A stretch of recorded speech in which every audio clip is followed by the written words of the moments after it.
Okay, I'm back. So we're here in the wood shop. I'm Mr. C, and yes, this is during COVID-19, and no, I'm not a videographer like I talked to you, but we're going to go into safety on the planer, and as you know, the content will be correct, although the videography might not be the best, because why? I'm a woodworker, I'm not a videographer, okay? So let's just continue talking about our machine here in the shop, all right? Now, I told you that, excuse me, the material, or the wood, has to be at least 18 inches in length, right?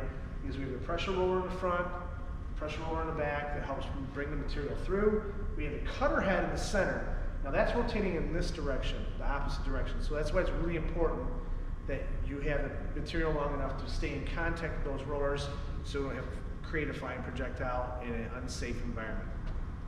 Now, our cutter head is 24 inches in width, okay? I would say this to prevent the material from getting jammed in the machine.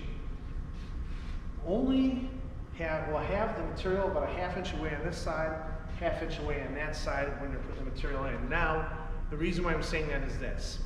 I want you to use the knives equally, okay? So like, I don't want to see it like students just putting, or people just putting material in on, let's say, the left side only or the right side only.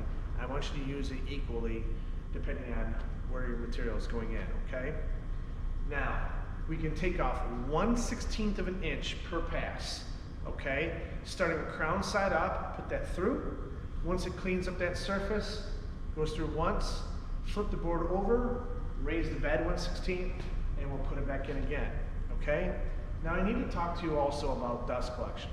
As you can see here, this is a pretty good big dust hood, and we have a lot of suction to pull all the chips up.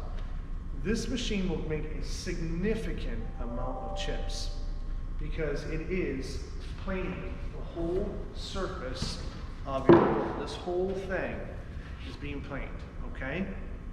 So it's going to take off a significant amount of material. If you do not have the dust collector on and the blast gate open, see, let me go around, loosen it up, and pull the blast gate. If you do not have that open and you don't have the dust collection on, all the chips are going to come flying out. When they do that, they're going to end up on top of your board. Those pressure rollers are going to run right over that and can dent the surface. That's very undesirable, but not only that, you will have a ton of chips in here, and it's going to look like we had a blizzard of wood. Let's not do that, okay? So we'll turn on the dust collector, make sure that gets up to full RPM before you turn on our machine, and make sure this one gets up to full RPM before you start putting material through. Now, you never stand directly behind the material when you're planing the board. You want to take the board and support the board, and then place the board inside the machine, wait for the pressure rollers to grab onto it. Once you know that the material is going in the machine safely, you can walk around to the other side. Typically, the board is about halfway through. When you release on this side, go around to the back side, the outfeed bed, and then you're going to hold the material up as it's coming out of the machine, okay? Do not let it tip and fall forward, because you will end up with something called snipe in the end of your board. And basically what that means is your board is really, really nice, excuse me, continuously thick. This thickness is very continuous until that last couple inches, and then you'll see it ended up getting thinner. Just that last 2 or 3 inches, and that's called snipe. You do not want that to happen. Snipe can also be caused by the pressure of the rollers and the way they're set up. As long as everything is not touched, it's set up properly. As far as this, the feed and speed brake handle, leave this alone. This is set properly. This handle right here will adjust the feed rollers, the bottom and the top. Make sure that that is left alone, and we will have no issues. Now, if you notice that you're getting snipe, which is it's taking a little bit more off the end when it's coming out of the machine, and you have been holding it up, please come and get me, and then we'll reset this to make sure it's properly cutting or planing the material, so that way you do not have that sniping issue. Okay. Now let's just talk a little bit about the board itself. We typically buy FAS, which is a grading of lumber, which is standard for furniture making or cabinet making. We don't typically buy common 1, common 2, but if we want to still check our boards before we place them and put them through the machine. Now, on this board, this happens to be a piece of Spanish cedar, okay? But that's what some of the oils that are natural in it, that's what these marks are. It's not dirt, okay? Dirt would be really, really bad for all the knives. We never want to put a dirty board through one of our pieces of equipment in here. It'll just totally shred up the knives on, or the cutting teeth on our machines. So, you want to check the material for dirt.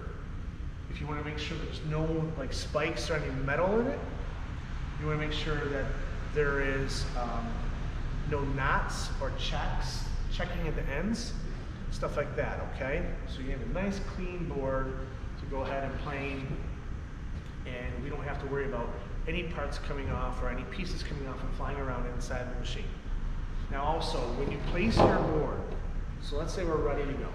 I have the crown side up, I place this here. I want to make sure that my hands never get within 4 inches of the bed or in the machine itself. You never want to place your hands near there.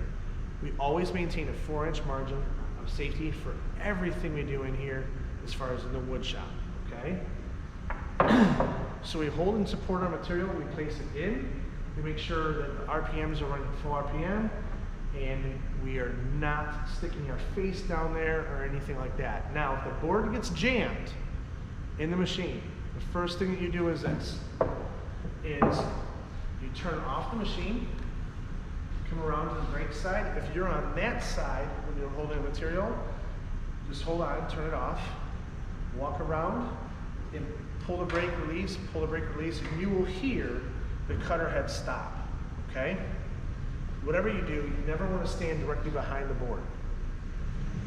To the left side or the right side is fine, but never directly behind the board, okay? You want to make sure once it's going through the machine, it gets about halfway, walk around the other side and support that as it comes through.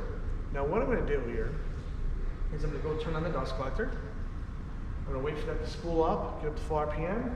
I'll turn this machine on, wait for this to get to full RPM, then I'll plane my board, okay? And I'll show you what that looks like.